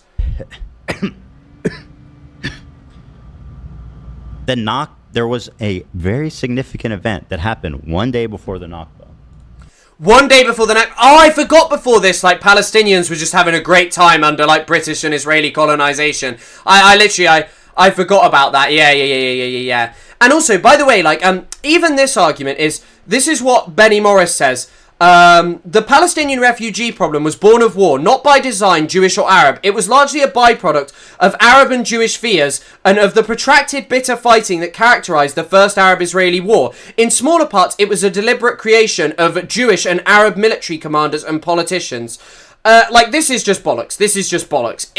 When he's talking about this, you know, there's the obvious things of, like, Plan D, the village files that were created by Israel. These are all talked about consistently by Ilan Pappé with rigorous research about, like, how, they created these things that clearly wanted to remove them. But the speed at which you're expelling people, the fact that it began before the Nakba, it makes it so clear. But also that you had seen dispossession, that you had seen attempts, like, The Zionist Project, the Histadrut, had a concept called the conquest of labour, which they believed was only possible through Hebrew exclusivist labour. After the kind of failure of people like Baron de Rothschild to get any return on like the money that they were investing in Palestine, what they wanted to do was no longer rely on the indigenous Palestinians. And so what did they move towards? Well, basically they moved towards a project that had no space for the Palestinians, no space for employing them. They literally banned Palestinians from working on land bought by the Jewish National Fund. This was the structure that moved towards the genocidal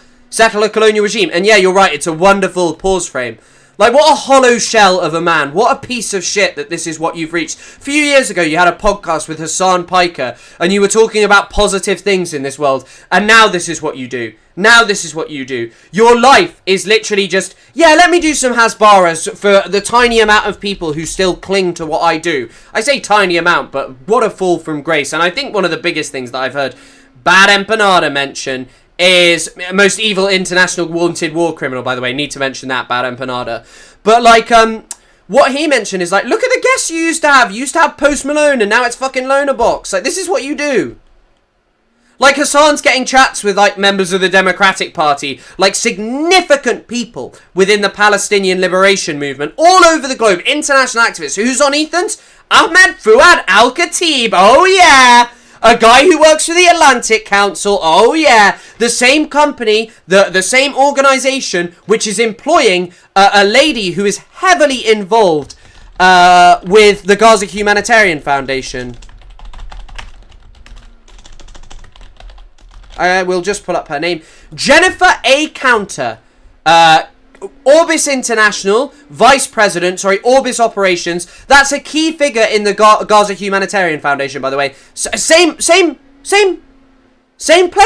where Mr. Klein works. Same place where Mr. Fuad Al-Khatib works, the guy who lived in Gaza for a few days. That nobody fucking talks about. They want to say, oh, October. Sorry, a little correction. He lived there for a short. He lived there for the period of 5 years. October 7th happened. Everything happened way before October 7th. It's like, yeah, how far do you want to? How far do you want to go back? Ethan, you just went back to 1948 and that was it. You went back to the date where Israel declared independence and that was it. You didn't go back. You didn't bother going further back and looking at, hey, there was actually this clear structure in place of settler colonialism that was not spoken about in the form of settler colonialism so much. Although you have David Ben-Gurion talking about fighting wild redskins in the land, the material fact about it is look at it from the consequences of the Palestinians. Palestinians were talking about their dispossession, their brutalization, for years before 1948. It's what sparked the Arab Revolt of 1936 to 1939. There are so many organizations like the Palin Commission, the Hope Simpson Commission.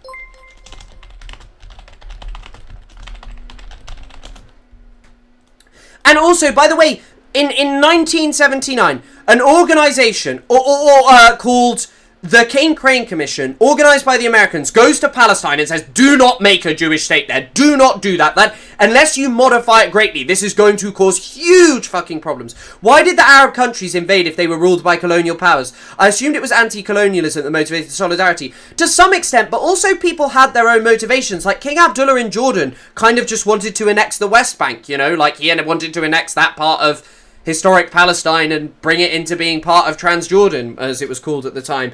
But they did have some degrees of autonomy, but they were still very much controlled by, colonial regimes. Yeah, some of them had autonomy, but, Egypt had a monarchy that was installed by the British, right? The same for places like Syria, Lebanon was a country that had been basically set up by the French. I know that many of them have gotten independence at this point, but it was only formal. Take Egypt. Egypt doesn't really gain formal independence from it until...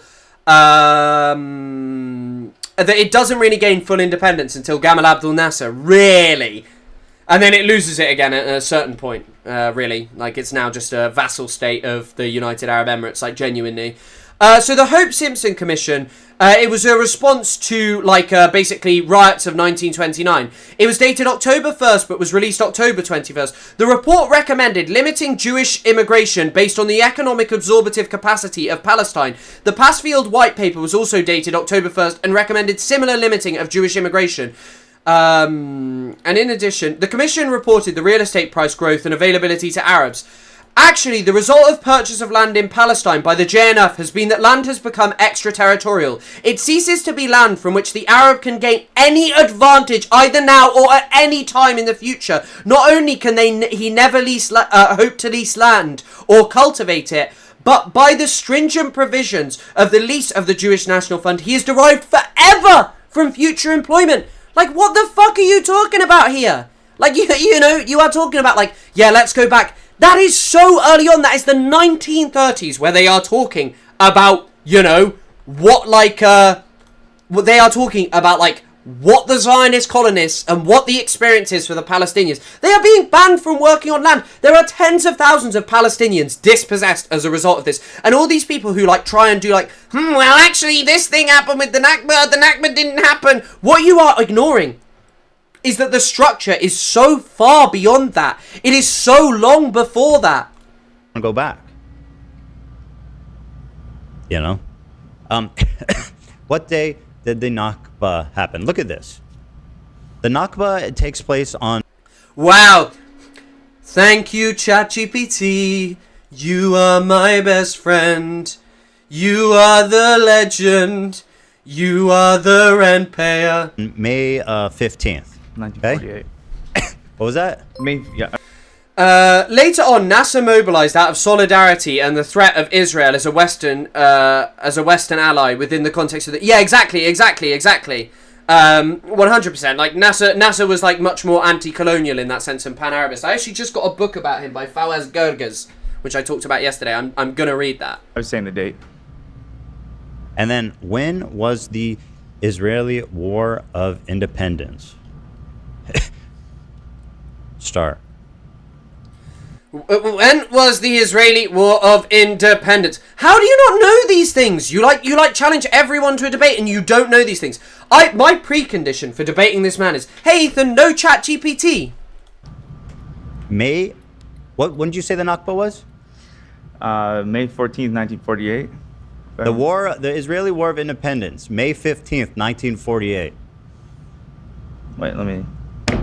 There's Look, man! ChatGPT showed me this! ChatGPT! Thanks, ChatGPT! This is how you make a podcast. You don't do any research. You sit at home doing fuck all. And then you just make your shitty podcast once a week where you complain about your miserable life that results from you harassing people on the internet and doing this type of shit. That is your life, Ethan. You sad fuck. You can't even be bothered to do any research or anything. You have other people that you pay to do it for you. two sides to this story. You don't have any care about this. You never cared about fucking Israel. Not moralizing, not justifying, but I am just saying that all their Not moralizing, not justifying. Here's a 30-minute segment of me justifying the Nakba. neighbors tried to invade and kill and remove everybody there. So yeah, they're going to have some type of feeling about that. You know, and that persists to this day because Israelis who were born there, 80% of the Israelis living there were born there. Their families, their parents, their grandparents fought in these wars. Fought in these wars. They also expelled the indigenous people from that land and to this day continue to expel Palestinians from that land. What wars are you talking about as well? What, when Israel illegally invaded Lebanon in 1982? Like when they illegally invaded the country and even Israelis then were like, hang on, what the fuck are we doing? Because it shattered the myth of a defensive war. The truth is Israel is constantly engaged in forever wars because it is all that keeps it together. There's a great essay, by the way, this is much wider than what I'm about to talk about, called Fugitive Solidarities by Dylan Sabah, that talks about this.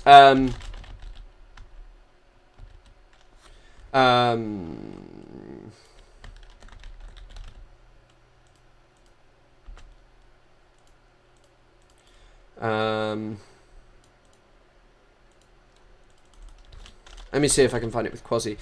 Here you go.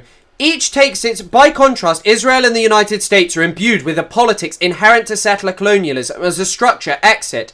Each takes its national origin as a permanent departure from Europe and indigenous exclusion at the point of destination. Exit has continued on as an ethos for each state. Internal contradictions are resolved not by meaningful political integration or development, but by settler expansion as a release valve. This is 100% true. Israel constantly invades people's land. It's a release valve for the problems that their society faces, but then it brings wars, which also acts as a release valve. For Israel, this has meant a refusal to meaningfully address the national claims of Palestinians, choosing instead to manage the conflict in perpetuity via its massive advantage in military strength. It has also avoided the antagonism between its religious and secular national identities through permanent quasi-war. This is literally something going on in Israel. Like, Ethan will be quick to talk about the protests. The only thing that has sparked major protests inside Israel since pretty much Sabra and Shatia has been the huge conflict between the far right of wanting to turn Israel into a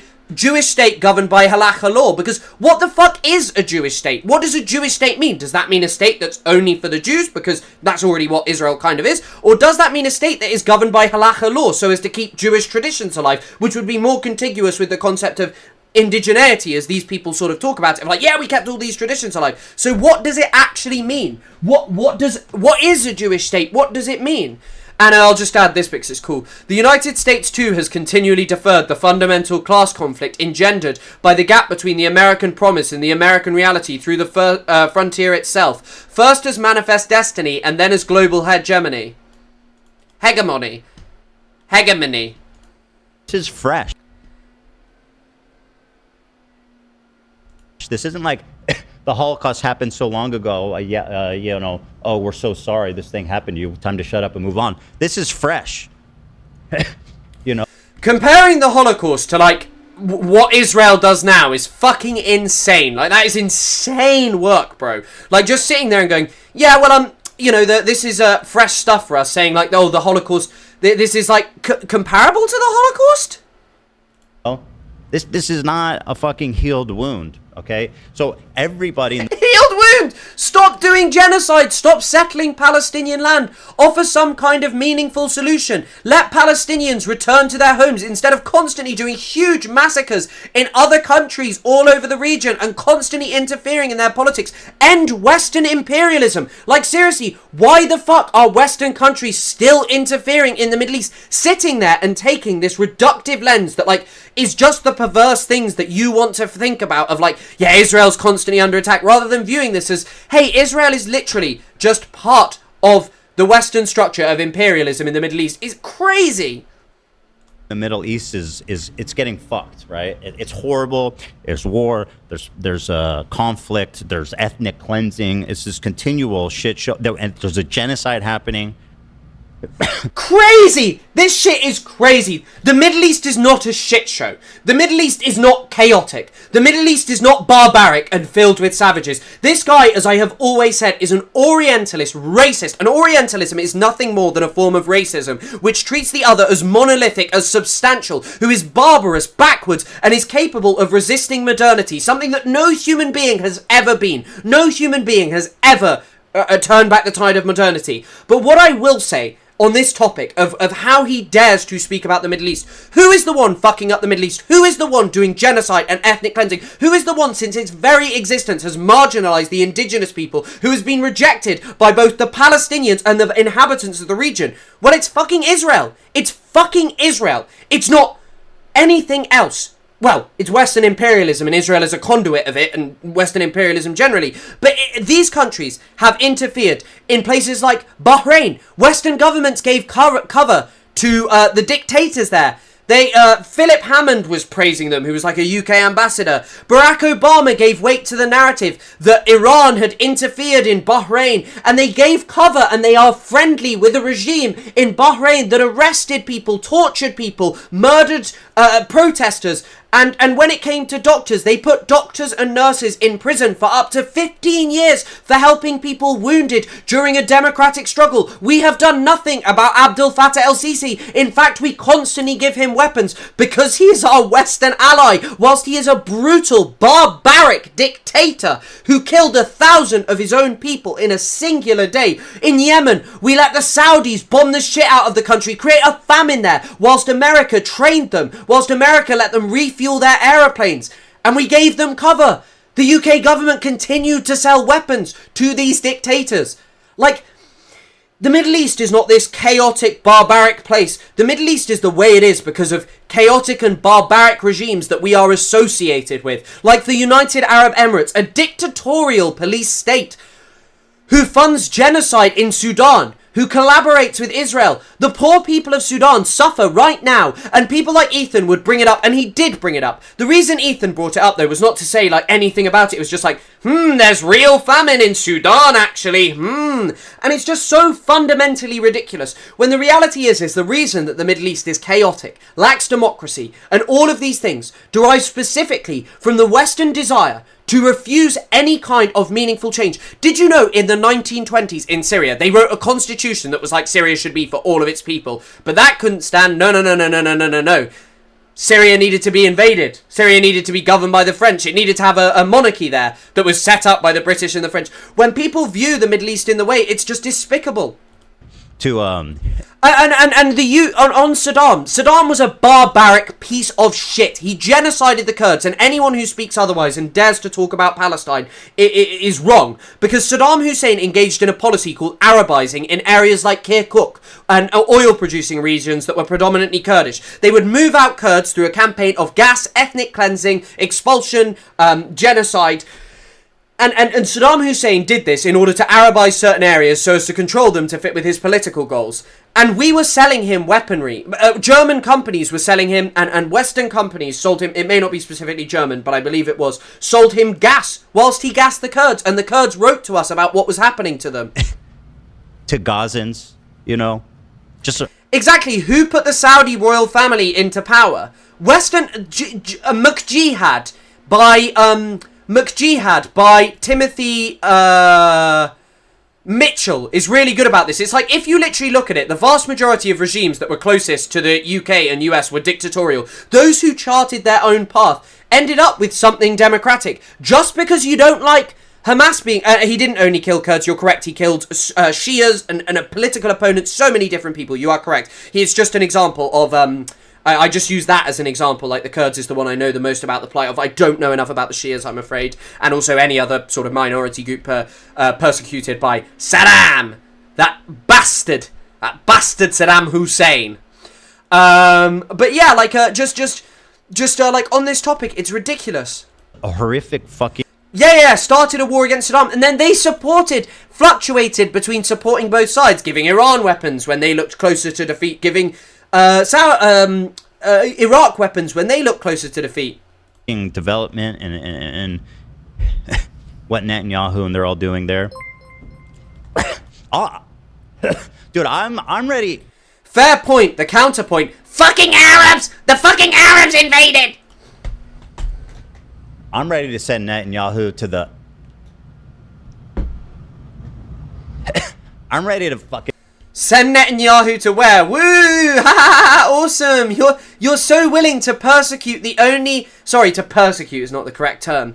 To sort of execute the only person who you think is bad. You view him as bad, but not Israeli society that have fucking loved the genocide, that have been doing it for decades, who have done nothing. You know, settlement of the West Bank began under a Labour government. The most liberal Israeli prime minister in history, the one who signed the Oslo Accords, Yitzhak Rabin, engaged in brutal measures against non-violent Palestinian protesters. You can look them up. It's called the Iron Fist policy, and in Lebanon as well. Brutal methods. He referred to the breaking of bones of Palestinian protesters, and also... he requested that of non-violent Palestinian protesters to get control over people demanding a state and freedom and autonomy. And you now would go, I think once Ethan was saying it, but others have. Oh, Hamas, you know, they're so bad towards protesters. Look at what these motherfuckers do. You cry about Hamas like breaking a protester's leg, you know, in some video, whether it's Hamas or not, who fucking knows, could well be. But Israel has institutionalized the shooting, the mass murder of protesters for decades. For decades. That is what Israel does. Isn't Land Day? Land Day is premised on that, isn't it?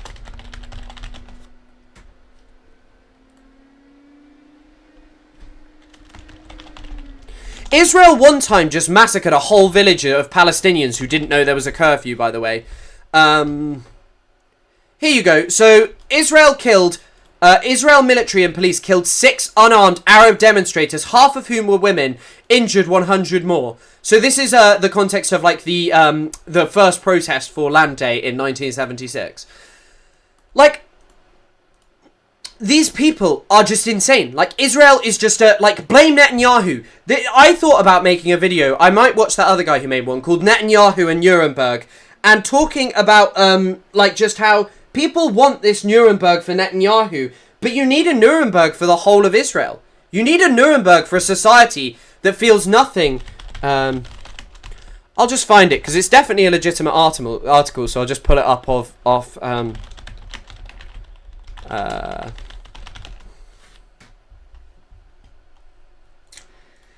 From what they say now, to what extent are you personally troubled by the reports of famine and suffering among the Palestinian population in Gaza? Very troubled. Arabs 51.5, Jews 6.7, 34.4 Arabs, 13.5. But how about the Saddam novel written, yo? All dictators are fallen artist trope strikes again. Oh my god, didn't Saddam Hussein write like books about how they were fucking, the Kurds fucked bears or something crazy like that? Not so troubled. So 7.4% of Arabs are not so troubled. 23.4% of Palestinians are troubled. 2.1% of Arabs are not at all troubled. Some of the craziest people go. There's a really huge issue going on right now. There's 1.1k people, but only around 400k. Like, exactly, Sophie. There's a certain amount of people in this chat who need to realise that you need to like the stream if you're here.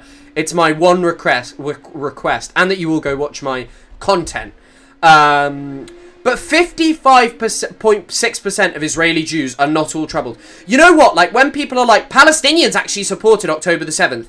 The truth is most Palestinians don't support, like, the war crimes of October the 7th. I'm sure you can find some who would say, like, actually, yeah, the war crimes committed. I'm sure that when you see many people's reaction with the concept of war crimes, they'd be like, well, actually, you know, some of the things Israel was saying are untrue because they were. Israel lied consistently about certain things that happened on October the 7th so as to portray the Palestinians as barbarous savages. When you ask them about it, they're like, yeah, actually, you know what, like, just killing and those kind of things, it's not, like, that appropriate. Whereas Israeli society, what percentage is that? That is only 6.7% of Israeli Jews are very troubled by what is happening to Palestinians in the Gaza Strip. Only 6.7%. That means that 79% of Israeli Jews are between not so troubled and not at all troubled by mass starvation. By mass starvation and malnutrition and all of these things. They don't care. I don't know if I can say this, but that guy should be... No, don't say this. Don't say it, Benjamin. Don't say. Right? Like, I'm right there with you guys. This is a recent poll by the Israeli Democracy Institute. I couldn't be bothered. Israeli Voice Index. Here you go.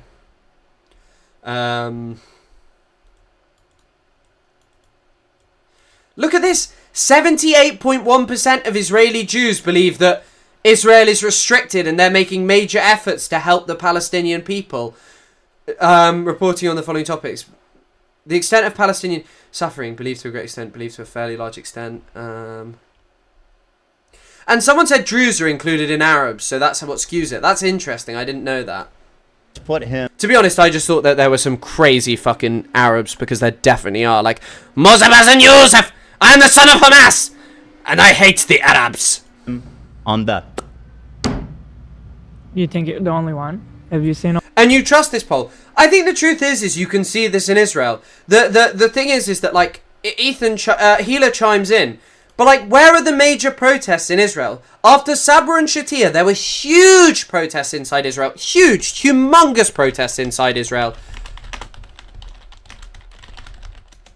One of the biggest protests in Israel's history, and if you look at the proportion of people who came out when it was the protests against Netanyahu for his like attempts to reform the judiciary and turn Israel into a halakha law state, huge protests in Israel. When it's Palestinian suffering in Gaza, there's a few 100,000, but many of them are just there for the hostages, and they'll say, we just want a deal, and then go kill all the Palestinians there. You can see this. Many of the hostages, the only hostages that you currently see in Western media are actually like this. It's kind of fucking crazy. All the protests in Israel? Him and his... Nobody in Israel supports what he's doing. Nobody in Israel supports what he's doing. You know he leads the polls. He actually leads the polls by a sizable amount, and Naftali Bennett will do the same stuff. I would love to discuss with them, what stuff is it that people in Israel don't support, because they're going to vote for Naftali Bennett or him, and Naftali Bennett settles their land, doesn't think Israel is doing stuff wrong in the Gaza Strip. That's the thing too. It's pure social chaos. Like, you know, Netanyahu wants to occupy the entire Gaza Strip. It's just chaos, right? No, it's not chaos. It's a very protracted plan to ethnically cleanse and genocide the Palestinian people. That's what Israel is doing. It's a culmination of years, of decades, of what Israel has always been. Nearly a century of this, over a century of this, of a settler colony that's interested in removing the Palestinian people. That's what Zionism is. And that's what the culmination is. That's what this occupation is. It is the final solution to the Gaza problem.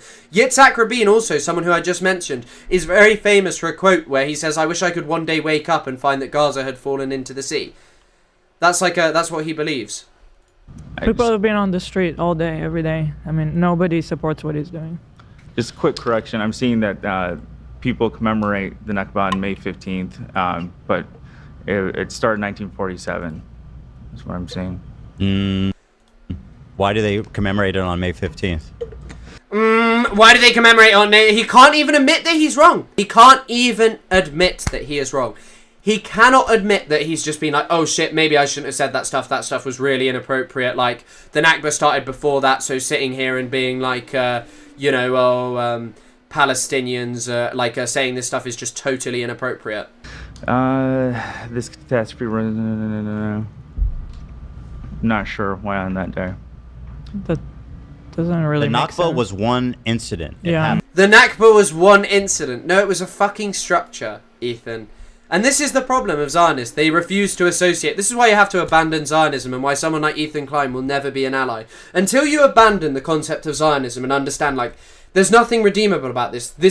These things that happen as a result of Zionism are structures, not an event. Palestinians are not killed and ethnically cleansed because of Benjamin Netanyahu, because of this person, that person, or anyone else. They are killed because of the structure of Zionism, which believes Jewish people had a right to go to Palestine, build a state there that did not include the Palestinian people. That's why Palestinians are suffering this way. It's not weird that they commemorate Nakba Day in this way. And all at once. It's also crazy that, none of these people know this. And it happened on May 15th, like it said. Yeah, it would be like reducing the Holocaust. Just like, the Holocaust was just Treblinka or this thing or that thing. The Holocaust was far wider than that. The Holocaust had labor camps, death camps, so many different things. The expulsion of Jewish people, many, many, many different things. 1948. Okay, maybe I'm thinking of the next, which was the expulsion. So that's it. No. The Naksa is the setback. Does AB even speak Arabic? Like, he doesn't, does he? Because, like, the Naksa means setback. Even I know that, and, like, I don't speak Arabic. I'll just check that again, and that refers to 1967? This catastrophe... Not sure why on that day. That doesn't really The make Nakba sense. was one incident. It Yeah. happened. It's also so funny that they're pro-Palestine, but neither of them know anything about Palestine. They don't know anything about the Palestinians. They never post about the Palestinians. All they really do is just deny that shit is happening to the Palestinians. All Okay. at once. And it happened on May 15th, like it said. 1948. Okay, maybe I'm thinking of the next, which was Does he just not speak Arabic? Yeah, he mustn't speak Arabic. the expulsion. So that's it. You know, people want to look at this conflict like bad and good. Now, what Netanyahu's doing at this point is obviously evil, right? There's no bad and good in this situation. But Hamas. Where's Ahmed? I don't see Ahmed. Oh, it must be because I'm not on top chat. Ahmed, I'll get back to you on Instagram. In school in Israel, we were told that after the Declaration of Independence, a lot of Arabs were scared, even though they were promised equal rights, and so they ran away. I mean, yeah, Israeli education is fucking insane. Like, but it's not surprising, you know. British education doesn't teach us the truth of what has happened in Palestine. It just never teaches us the truth of what has happened in Palestine at all. Also bad. Hamas, October 7th, also bad. Sorry, I just want to go back. I was distracted here. There's this clip of Hassan, bad and good. Now, what Netanyahu's doing at this point is all. So that's it. You know, people want to look at this conflict like bad and good. Now, what Netanyahu's doing at. There is not bad and good in Palestine, but there is oppressor and oppressed. And that's the important dynamic to note. There is colonized and colonizer. There are people who came to that land with the explicit goal of marginalizing the indigenous inhabitants. And that is objectively a barbaric and horrifying thing to be doing. So to sit there and go, well, there's not bad and good is rather farcical.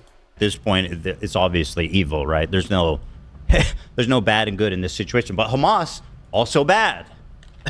Hamas, October 7th, also bad. But so incomparable to what Israel does. Like Hamas on October the 7th. Israel had done so much more than October the 7th.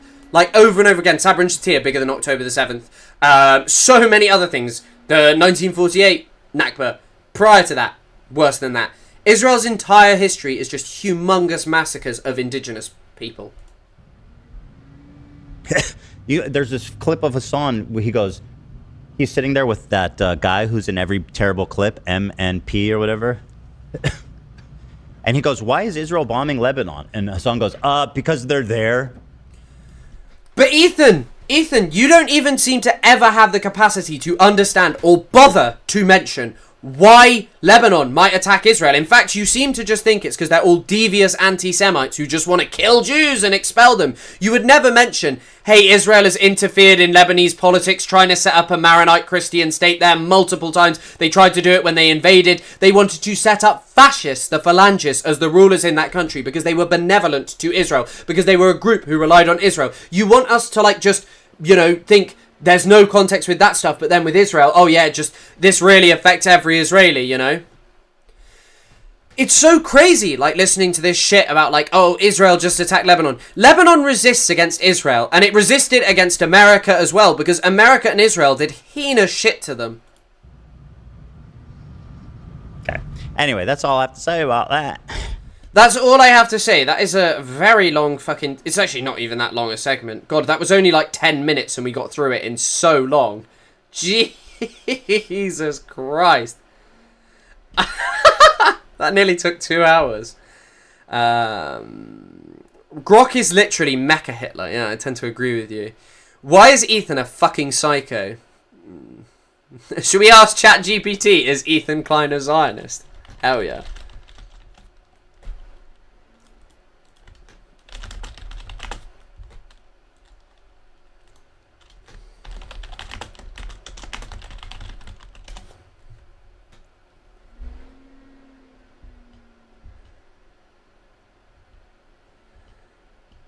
A detailed analysis of his viewpoints out that Klein defines Zionism simply as the belief that Jewish people should have their own homeland. It's also so funny that that's just like meant to be a benign view. That like you're meant to just say that like, oh, just because you have, Jewish people should just have their own homeland. Yeah, but what about the victims of that? I'm sorry, like even if you believe that innocent shit, how dare you fucking sit there and go like, that's just them having a homeland. No, Ethan, look at the consequences for the victims of the Zionist project. Brother, you're using ChatGPT. Yeah, bro, I'm not regularly using ChatGPT. I'm using ChatGPT for a little bit. A Medium article, however, argues that although Ethan Klein has strong ties to Israel and recognises practical realities, his expressed criticisms of Israeli policy and support for Palestinian rights are inconsistent with typical Zionist ideology. It's this person! It's this person! This Evie Solanas! Many commentators, especially on Reddit, assert that Ethan Klein is a Zionist, particularly because he supports a two-state solution, which implies the existence of Israel as a Jewish state.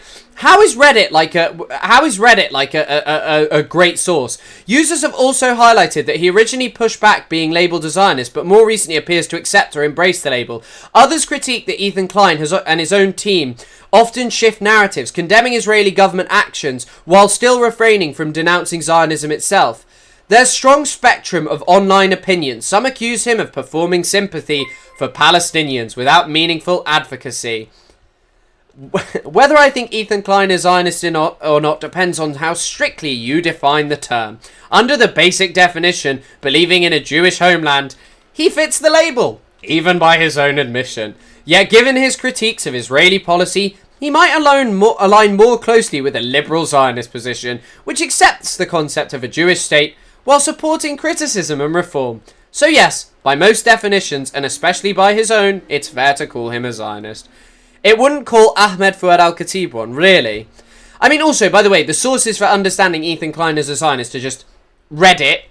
Why I think, lol, Ethan Klein admitted to being a Zionist in a recent episode. The fuck is this? It's from H3 Snark. Jesus. Oof. Right. Anyway, I've been live for like nearly 4 hours, so I'm going to call the live there. I hope you all have a lovely rest of the evening. Thank you very much for being here, and yeah, that's me. Right. Anyway, I've been live for like nearly 4 hours, so I'm going to call the live there. I hope you all have a lovely rest of the evening. Thank you.